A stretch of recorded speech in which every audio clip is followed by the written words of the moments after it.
La culture est un des biais qui va changer le monde. Alors après, la culture, elle est partout. Elle est au Festival d'Avignon, elle est dans le In, elle est dans le Off, elle est aussi sur Internet, elle est aussi sur YouTube, elle est sur les réseaux sociaux, elle est dans les bouquins, elle est partout.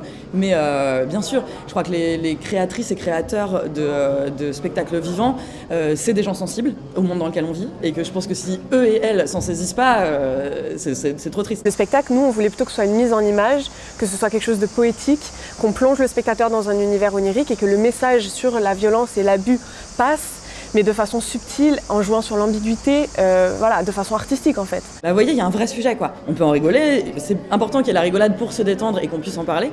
C'est important aussi d'avoir 2-3 éléments qui sont quand même factuels et qui sont là pour prouver aussi que, attention, c'est pas un micro sujet, c'est un vrai sujet. Le grand avantage de la danse, surtout la danse contemporaine, c'est la sensualité. Parce que je trouve dommage que ce sujet-là, parfois est stigmatisé, victime, agresseur, enfin voilà, la sensualité perd sa place. Alors que nous, notre chorégraphie est extrêmement sensuelle. On voulait que l'atmosphère qu'on crée sur le plateau, notre rapport au corps, notre rapport l'une à l'autre, notre rapport à l'espace, soit basé sur quelque chose de sensuel en fait. Pour rendre au corps toute sa place et pas se priver de l'érotisme aussi. Pour pas être dans un rapport binaire. À ce sujet, parce que je pense que c'est un écueil aussi ça.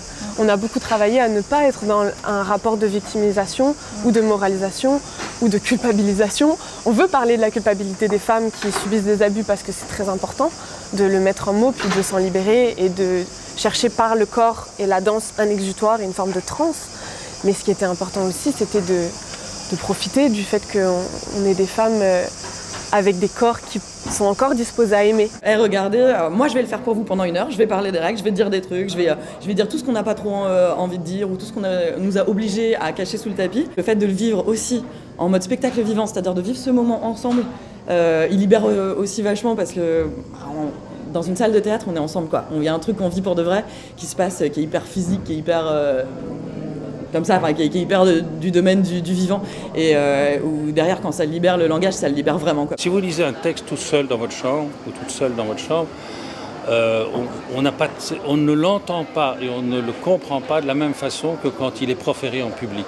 Donc si on met des comédiens de qualité qui ont travaillé dessus, ils nous aident à entendre le sens du texte. Donc en incarnant le verbe de ces femmes, puisque c'est des femmes qui ont écrit, c'est d'autres femmes présentes, là, maintenant, vivantes, mais qui ne parlent pas la même langue, qui ne sont pas dans la même époque, mais qui tout d'un coup se mettent en relais.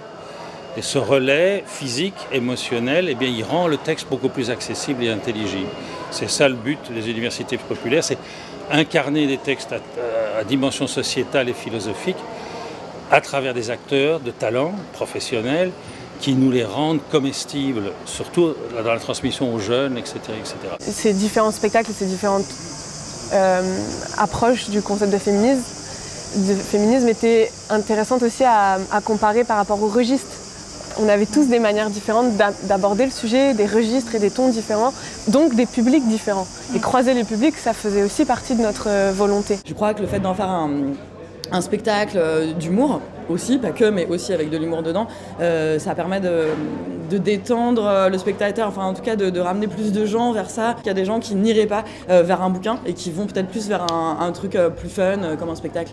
Et ça, c'est chouette. Il y a des femmes qui nous attendent à la sortie pour nous dire à quel point elles ont été touchées. Il y a des garçons qui nous attendent aussi avec plein de questions. C'est très touchant aussi de voir ça. Ils ont plein de questions.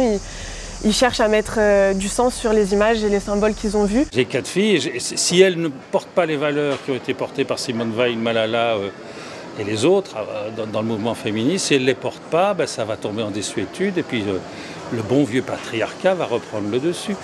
Donc en fait, c'est un combat de tous les instants, la citoyenneté, la démocratie, le droit des femmes. Ce n'est pas un combat d'hier qu'on commémore, c'est une vigilance pour demain. Pour que les droits soient confirmés dans leurs valeurs, il faut qu'ils soient partagés en public. On reprend une parole peut-être qui était restée dans les annales des années 60 avec voilà, toute cette grande vague féministe qui nous a apporté énormément, mais je trouve qu'il est peut-être resté collé à une époque en fait, et qu'aujourd'hui il faut se réapproprier le concept et les efforts à faire sont encore nombreux malheureusement. Moi, ce que je souhaiterais, ce serait qu'en termes d'éducation, de rapport à la mixité et au couple aussi, il y ait des avancées, voilà, que que le climat se fluidifie. Voilà.